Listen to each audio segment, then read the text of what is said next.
이정현 의원이 새누리당 대표에 오르자 호남에서는 환영하는 목소리와 좀 더 지켜보자는 시각이 교차했습니다. 야당은 텃밭 민심에 미칠 영향을 경계하는 분위기입니다. 나주에서 4살 난 사내아이가 집안에서 숨졌습니다. 함께 사는 이모가 조카를 살해한 용의자로 긴급 체포됐습니다. 지난달 통학 차량에 갇힌 어린이가 혼수 상태에 빠진 데 이어 오늘 여수에서는 2살 난 어린이가 자신이 타고 온 통학 차량에 치여 숨졌습니다. 여름철 어민들의 가장 큰 골칫거리인 해파리가 올해도 어김없이 출현했습니다. 예년보다 개체수가 많아 어민들의 피해가 우려됩니다. 여러분 안녕하십니까? 오늘 아마도 새누리당의 이정현 대표를 화제에 올리신 분들 많으셨을 겁니다. 네, 호남 출신 최초의 보수정당 대표가 한국 정치 발전과 호남 발전에 어떤 역할을 하게 될지도 관심거리였습니다. 윤근수 기자입니다. 불모의 땅에서 3선에 성공하고 호남 출신 최초로 보수정당의 대표가 된 이정현 대표는 한국의 정치사를 바꿔놨습니다. 말단 당직자에서 시작해서 대표에 오른 드라마 같은 인생 역정에도 시민들은 대단하다는 반응을 먼저 보였습니다. 호남 예산 지킴이를 자처해왔던 만큼 지역 발전엔 이득이 될 거란 기대도 있습니다. 아무래도 여당이니까 여러 가지 지역에 유익이 되지 않을까 싶네요. 그러나 호남의 대표가 아니라 친박의 대표로 당선됐다는 점은 극복해야 할 과제로 꼽힙니다. 계획을 한다 못 한다 함께 그런 쪽으로 갈란가 더 못 할란가 모르지 이제 지켜봐야 알지. 고착화된 영호남의 지역구도를 깨는 계기가 될 수 있을까? 전망은 엇갈리는 가운데 적어도 내년 대선에서 새누리당의 호남 지지세는 전보다 커질 가능성이 높습니다. 정치문화 측면에서는 바람직하다라고 얘기할 수는 없을 것 같고, 다만 정치공학적인 측면에서는 새누리당으로서는 최상의 카드를 낸 것일 수 있을 것 같습니다. 이 때문에 더민주와 국민의당 등 야당은 이른바 텃밭 민심에 미칠 영향을 벌써부터 경계하는 분위기입니다. MBC 뉴스 윤근수입니다. 이정현 의원의 당대표 선출로 국회의장단에 이어 여야 정당의 대표도 호남 출신이 차지하는 정치 역사상 유례없는 상황이 펼쳐지고 있습니다. 새누리당의 새 대표로 곡성 출신의 이정현 의원이 선출되면서 전북 출신의 김종인 비대위 대표와 진도 출신의 박지원 비대위원장 등 국회 1, 2, 3당의 대표가 호남 출신 인사들로 채워졌습니다. 이에 앞서 국회의장과 부의장도 헌정사상 처음으로 모두 호남 출신 인사가 선출되면서 정치권에서는 호남의 전성시대라는 말이 나오고 있습니다. 화가 난다는 이유로 4살 친조카를 살해한 혐의로 20대 이모가 긴급 체포됐습니다. 경찰이 학대 여부를 조사 중입니다. 송정근 기자입니다. 오늘 오후 4시쯤 전남 나주시 이창동의 한 아파트에서 4살 채무군이 숨을 쉬지 않는다는 신고가 119 상황실에 접수됐습니다. 구급대가 현장에 도착했을 때 최근은 이미 심장이 멎어 있는 상태였고 머리와 복부에 멍자국이 여러 개 발견됐습니다. 도착했을 때는 의식호흡 몇 번 없었습니다. 멍자국이 있었다고 이렇게 대원이 얘기는 했습니다. 예. 경찰은 이모 25살 채무 씨가 아파트 안에서 조카인 채군을 살해한 것으로 보고 병원 응급실 앞에서 긴급 체포했습니다. 피해 아동은 엄마와 생활하는 한부모 가정 자녀로 엄마가 다른 지역에서 일하고 있어 최근 외가에 맡겨진 것으로 알려졌습니다. 팔을 이렇게 해가지고 다니는데? 최 씨는 경찰 조사에서 자신에게 분노 조절 장애가 있으며 화가 나서 조카인 채군을 목 졸라 살해했다고 진술한 것으로 전해졌습니다. 그 이모가 목 졸라서 살해했다고 하던데 그거는 맞나요? 현재 목 졸림으로 인한 것인지 다른 것인지는 부검을 해서 정확한 사인을 좀 밝혀야 될 것 같습니다. 경찰은 살해 동기를 집중 추궁하는 한편 최 씨가 조카를 지속적으로 학대했는지 여부를 수사 중입니다. MBC 뉴스 송정근입니다. 지난달 광주의 한 어린이집에서 폭염 속 버스 안에 갇혀있던 어린이가 혼수 상태에 빠졌던 사고 기억하시죠? 오늘 여수에서도 어린이집 통학버스에서 내린 아이가 버스에 치여 숨지는 사고가 발생했습니다. 김종태 기자입니다. 2살 박모군이 갑자기 후진하는 버스에 치여 쓰러집니다. 박군은 인근 병원으로 옮겨졌지만 바로 숨졌습니다. 전남 여수의 한 어린이집에 다니는 박군이 통학버스를 타고 어린이집에 도착한 것은 오늘 오전 9시 15분쯤. 인솔교사가 아이들과 함께 버스에서 내려 어린이집 안으로 들어갔지만 박군만 챙기지 못했습니다. 운전기사 역시 박군이 버스 뒤에 있는지 확인하지 못하고 또 다른 아이들을 통학시키려 급하게 출발하다 사고가 발생했습니다. 저 애기들이 입시를 시키든지 해놓고 난 다음에 뭐 차를 움직여야 되는데 그러지도 않고 확인도 안 하고 차를 움직이는 것 같구만. 뒷바퀴에서 눌러버렸구만. 인솔교사나 운전기사가 조금만 신경 썼어도 사고를 막을 수 있었지만 통학 안전 수칙은 제대로 지키지 않은 것입니다. 그 전에 인솔을 했던 교사는 안으로 들어가고 새로운 인솔 교사가 차에 탑승했던 상황이기 때문에 일단 CCTV 영상상으로는 뒤에 확인하는 것이 장면은 없었고요.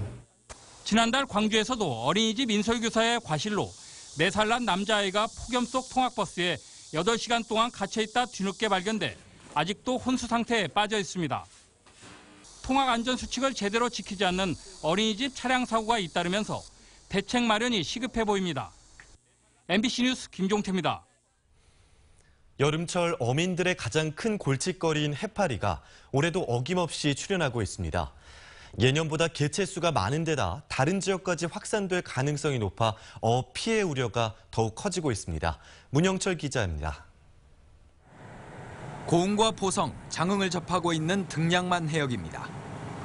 배를 띄운 지 채 5분도 안 돼 그물 가득 해파리들이 걸려 나옵니다. 해파리를 빨아들여 분쇄하는 기계도 쉴 새 없이 돌아갑니다. 선박 20여 척이 이른 아침부터 제거 작업을 벌이고 있지만 보시는 것처럼 계속해서 올라오는 해파리떼를 감당하기엔 역부족입니다.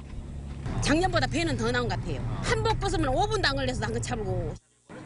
올해 등량만의 해파리 출현량은 100제곱미터당 최대 19마리로 지난해에 비해 많게는 2배 가까이 증가했습니다. 고수온 현상으로 해파리의 초기 생존율이 높아졌기 때문으로 추정됩니다. 현재 등량만과 완도를 중심으로 보름달 물의 파리가 발견되고 있지만 확산될 가능성이 커 올해는 처음으로 전남 해역 전체에 주의 경보가 발령된 상태입니다. 해파리 때문에 장항구가 다 찢겨져가지고 조업을 못하고 그냥 들어가는 형태가 많습니다. 강한 독성을 지녀 피서객들에게 피해를 주는 노무라 입깃 해파리도 남해안 전체로 퍼져나가고 있습니다. 노무라 입깃 해파리가 지속적으로 우리나라 연안으로 유입될 수를 상태여 8월 중순경에는 전남 해역에도 노무라 입깃 일보가 발령될 예정입니다. 어민들은 열흘 남짓한 제거 작업으로는 피해 등을 막기 어려운 상황이라며 국비 지원 금액을 늘려 작업 기한을 연장해 줄 것을 요구하고 있습니다. MBC 뉴스 문형철입니다.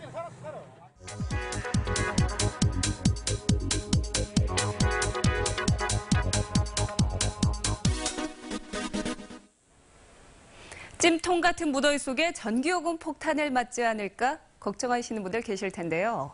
불합리한 전기요금 누진제가 각종 편법까지 부추기고 있습니다. 대표적인 사례가 누진요금이 적용되지 않는 농사용 전기를 가정으로 끌어다 쓰는 것입니다.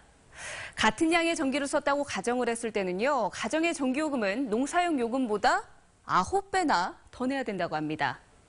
상황이 이렇다 보니 지난해 전남에서 농사용 전기를 가정용으로 끌어 쓰다가 걸린 농가가 660가구에 이르렀습니다. 위약금으로 5억 9천만 원을 물었는데요. 올해도 지난달까지 340여 농가가 농사용 전기를 끌어 쓰다가 들통나서 가구당 100만 원이 넘는 위약금을 물었습니다.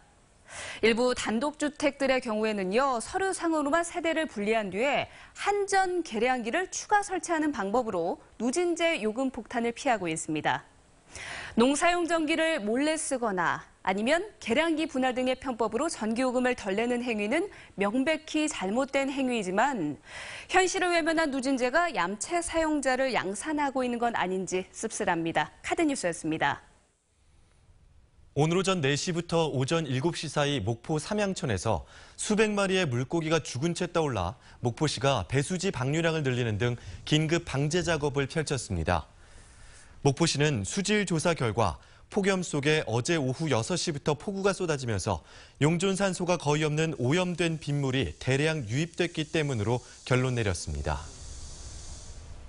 성적표와 생활기록부 조작 의혹을 받은 광주 모 여고가 교육 예산을 횡령한 사실이 추가로 확인됐습니다. 광주시 교육청은 이 학교가 지난 2014년부터 2년 동안 교육청으로부터 지원받은 교육력 재고비 가운데 2,500만 원을 횡령한 사실을 밝혀내고 교장과 교감, 학년부장 등 3명을 해임하도록 법인 측에 통보했습니다.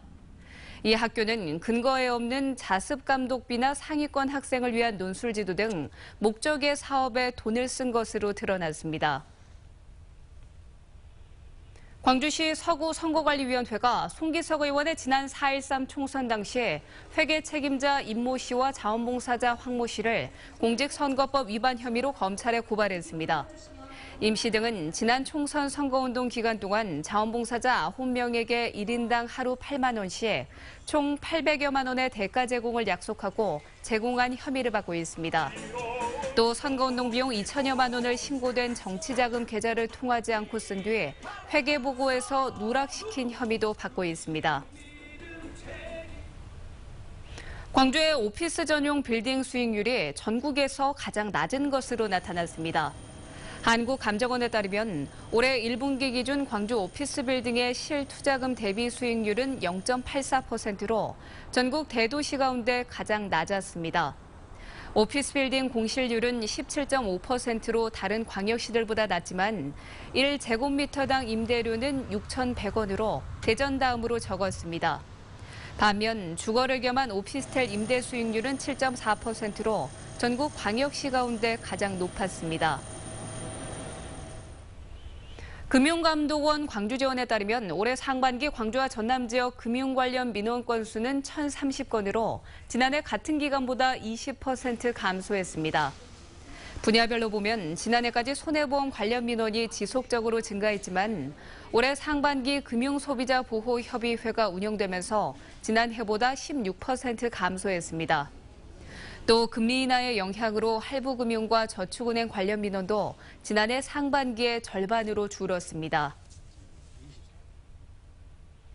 더민주 광주시당 위원장 선거를 앞두고 지방의원들의 지지 선언이 논란을 낳고 있습니다. 광주시의회 김영남 의원은 시구 의원 20여 명의 이름으로 최영호 남구청장을 지지한다고 선언했지만 일부 의원들이 동의하지 않았다고 밝히면서 논란이 일었습니다. 이에 대해 이영석 후보는 보도자료를 통해서 전형적인 구태 정치라고 비판했습니다. 광주시가 계문 난방 영업장에 대한 단속에 들어갔습니다. 광주시는 여름철 전력위기 극복을 위한 에너지 사용 제한 조치가 공고됨에 따라 오는 26일까지 계문 냉방 업소들을 단속하고 위반 업소에는 내일부터 과태료를 부과할 계획이라고 밝혔습니다. 또 공공기관의 실내 냉방 온도도 28도로 제한하기로 했습니다. 전라남도는 전통시장이나 관광문화 거리 등과 연계한 전남형 청년 상인 육성 사업을 확대합니다. 2018년까지 3년 동안 24억 원을 들여 18살부터 39살까지 육성하는 사업입니다.